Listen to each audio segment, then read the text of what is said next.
परीक्षित राजा ने कहा गुरुदेव टाइम तो नहीं मिलेगा इतना, घर गृहस्थी के काम बहुत ज़्यादा होते हैं।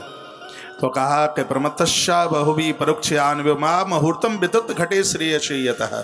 मुहूर्त 2 मुहूर्त, घड़ी 2 घड़ी, वो भगवान का नाम ले।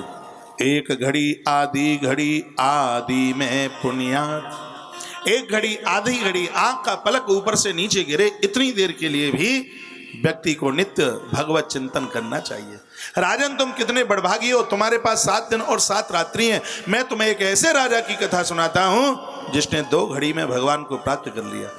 परीक्षित राजा ने पूछा गुरुदेव कौन बड़भागी था वो? कहा खड्वांगो नाम राजर्षि ज्ञाता यत्ताम यहाँ युषा मुहूर्ता सर्वमुसृज गतवान भयम हरिम। उसने निर्भय होकर के, खड्वांग नाम के राजा ने निर्भय होकर के भगवान को प्राप्त कर लिया। बात इस प्रकार से थी, देवासुर संग्राम हुआ। खड्वांग नाम के राजा ने देवताओं की तरफ से युद्ध दैत्यों से किया और इसमें देवता विजयी हो गए। देवताओं ने प्रसन्न होकर के खड्वांग नाम के राजा को पूछा, सूर्यवंशी राजा है खड्वांग, कहा मांगिए तुम क्या चाहते हो? तो खड्वांग नाम के राजा ने कहा कि देवताओं ये बता दो कि मेरी उम्र कितनी है। तो उन्होंने कहा कि तुम्हारी उम्र सिर्फ 2 ही घड़ी है। बस शब्द सुनते ही 1 घड़ी में राजा अयोध्या तक आया, बच्चे को गद्दी सौंप दी और दूसरे घड़ी में सरयू के किनारे बैठकर भगवान का ऐसा चिंतन किया कि स्वयं नारायण अपना विमान लेकर उसको लेने के लिए आए। खड्वांग नाम के राजा का कल्याण होगा 2 घड़ी में। राजन तुम कितने बड़भागी हो, तुम्हारे पास में तो 7 दिन और 7 रात्रि हैं। अंतकाले तु पुरुषम आगते गत सदस छिन्ना संग शस्त्रेण स्पृहादेनो ये चतम। लिखा है कि व्यक्ति अंतकाल को सुधारने के लिए वैराग्य का खड्ग आज ही स्वीकार कर ले। जब तक वैराग्य का खड्ग नहीं होगा तब तक वो ममता के पेड़ को काट नहीं पाएगा। परिवार का मोह बड़ा खतरनाक है। साधु बन जाए, कपड़ा रंग ले, इससे काम चलता नहीं है। स्वप्न में भी खानदान स्मरण में ना आवे, ये बहुत बड़ी बात है। यहाँ भगवान सुखदेव कहते हैं कि मुक्ति के लिए सबसे पहले वैराग्य का खड्ग उठाना पड़ेगा। वैराग्य का कृपाण उठा करके और ममता के पेड़ को काटना पड़ेगा। जब तक ये ममता का वृक्ष कटेगा नहीं तब तक अंत में जिह्वा से राम निकलेगा नहीं। इस मोह को समाप्त, गोस्वामी जी ने तो यहां तक कहा मोह सकल व्याधिनि कर मूला। संपूर्ण व्याधियों का यदि कोई आधार है तो मोह है। 3 चीजें बड़ी खतरनाक है, कामात, क्रोधात, लोभात, उसके साथ साथ मोहात। मोह। राम जी का वनवास हो गया इन्हीं की वजह से, इन्हीं दोषों की वजह से महाराज दशरथ के जीवन में काम आया। कैकेयी माता को क्रोध आया, कैकेयी को क्रोध ही तो आया, कह दिया हो तपरात मन भेष दर्जो न राम बन जाय मोर मरण रावर अज सन्नप समुझिए मन माय।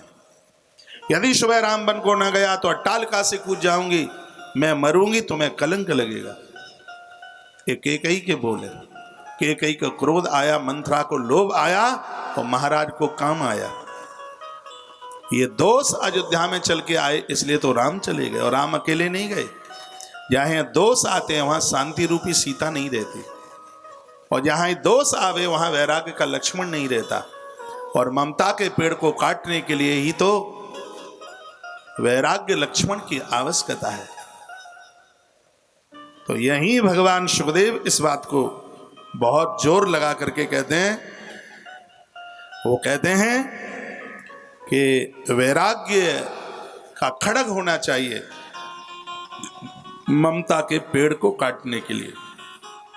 कहा शुरुआत में तुम्हारा मन रजोगुण में जाएगा, माला पकड़ोगे नींद आएगी, माला पकड़ोगे खेत खलियान में मन जाएगा, माला पकड़ोगे तो हो सकता है कि तुम माला पकड़े होंगे, बच्चों को कहोगे क्यों रे ये काम नहीं किया, और वो सुनता नहीं है, तुम्हें क्रोध भी आएगा, तामसीपन भी आएगा।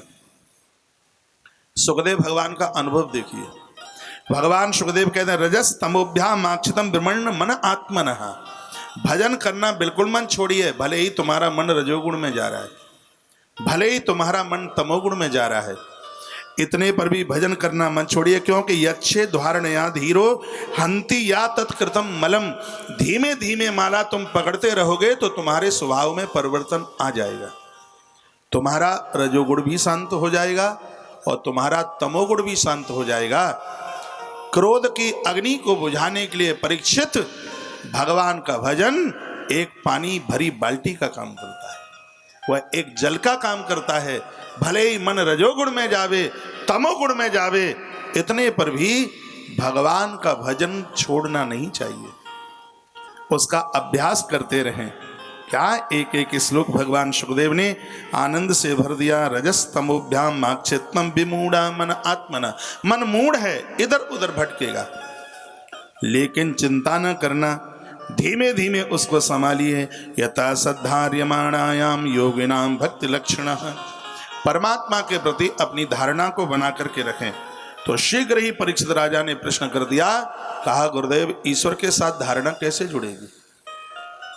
और मैं यहां से वही कथा आपके बीच में निवेदित करूंगा जो कथा शास्त्र सम्मित है। भागवत जी स्वयं अपने आप में प्रमाणित है, मुझे नमक मिर्च चटनी मिलाने की कोई जरूरत ही नहीं है। भागवत अपने आप में दृष्टांत, सिद्धांत और अध्यात्म सब कुछ है, तो बाहर से तड़का लगाने की जरूरत ही नहीं है। 7 दिन में जो इसमें लिखा है वो ही पूरा हो जाए, बाहर से मिलाने की जरूरत ही क्या।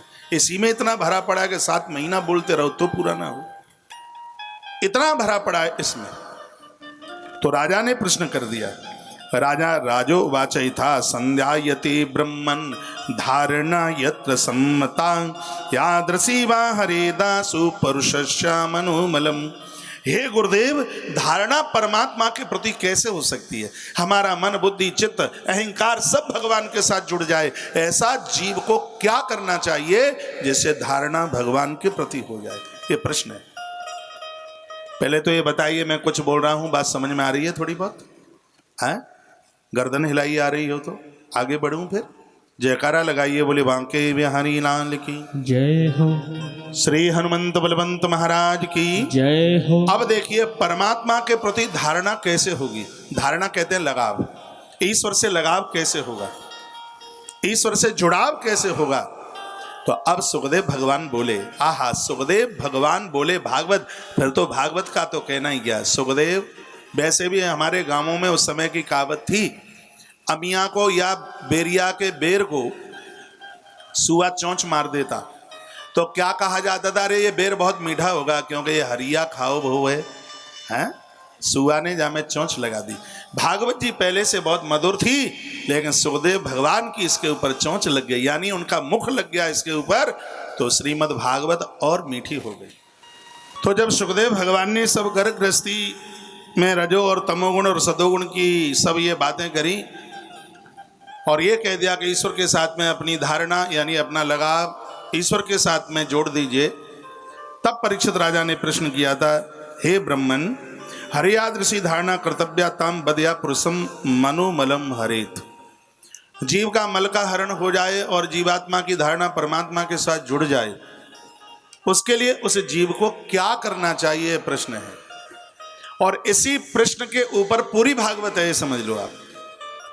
परीक्षित राजा ने पूछा कि भगवान के साथ धारणा किस प्रकार से जुड़ सकती है, आप कृपा करके बता दीजिए। तब सुख वाच, भगवान सुखदेव बोले, कहने लगे, जितासनो जित श्वासो जित संगो जितेन्द्रिय स्थूले भगवते भगवतो रूपे मन संधारयुद्धया।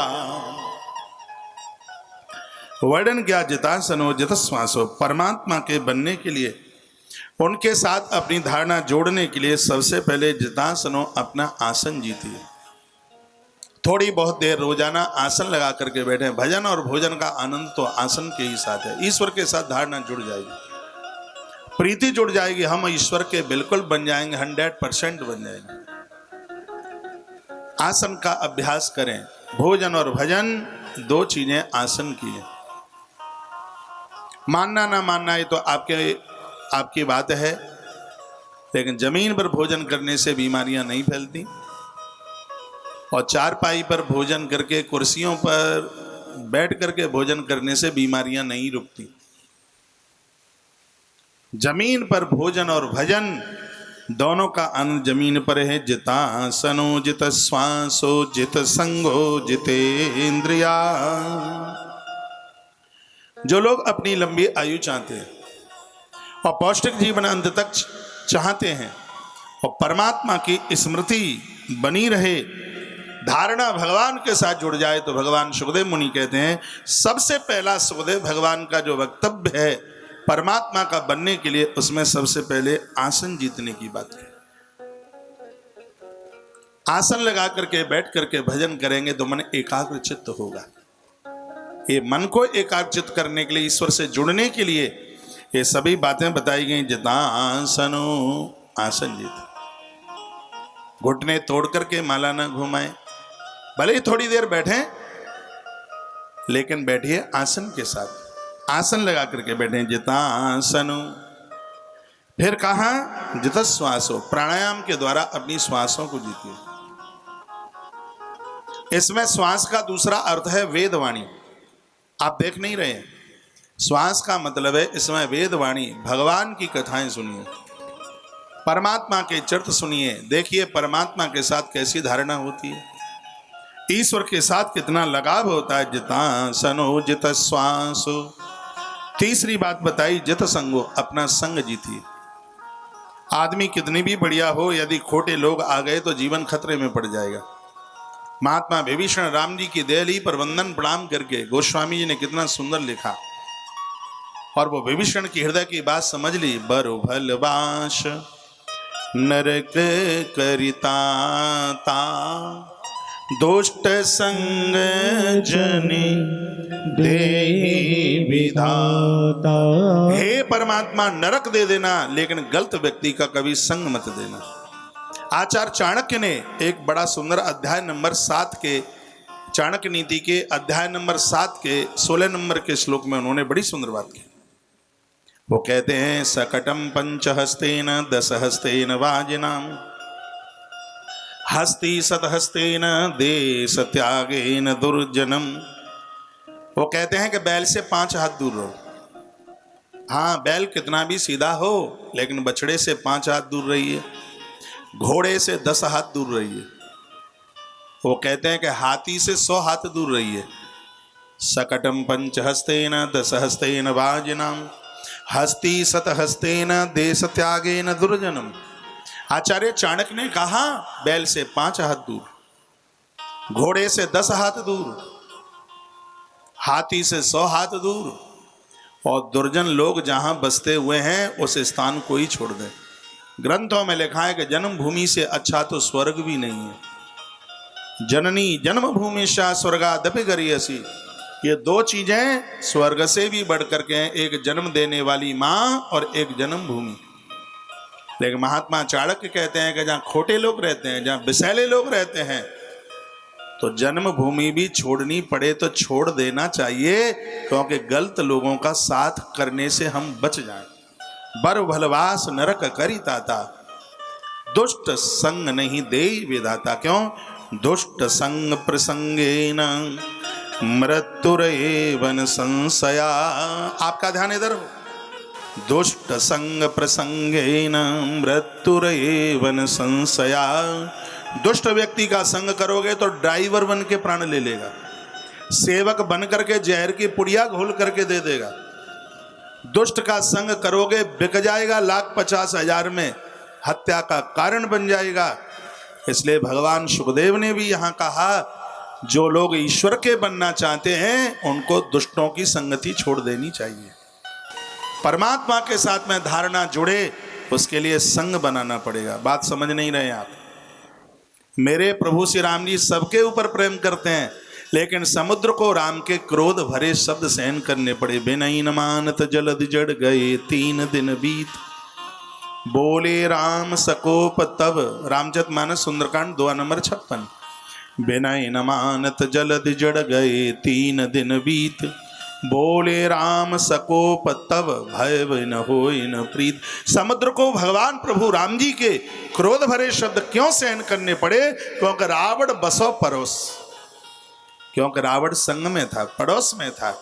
गलत व्यक्ति का संग पा करके यह लोक और परलोक सबके सब बिगड़ जाएंगे।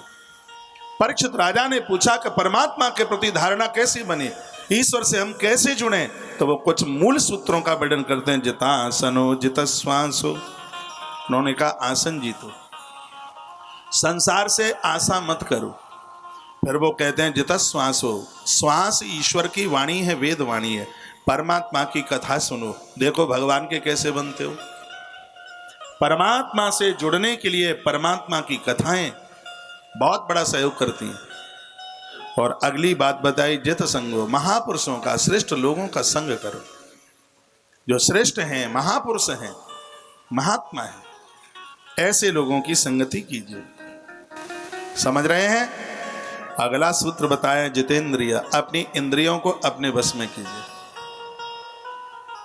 इंद्रियां घोड़े की तरह, जैसे बिना लगाम के घोड़ा बेकाबू हो जाता है। घोड़े को संभालने के लिए लगाम चाहिए, इंद्रियों को संभालने के लिए संयम की लगाम चाहिए। संयम नहीं होगा, इंद्रियां खुरापाती करेंगी, जीवन को गड़बड़ कर देंगे। जितेंद्रिय, इंद्रियों को जीतिए। आपने पड़ोसी को जीता, कुछ नहीं जीता। लोग अगल बगल के लोगों को जीतते हैं, लेकिन सबसे बड़ा योद्धा तो वह है जिसने अपनी इंद्रियों को जीता। इंद्रियों का भरोसा नहीं है, इंद्रियों को अपने काबू में कीजिए।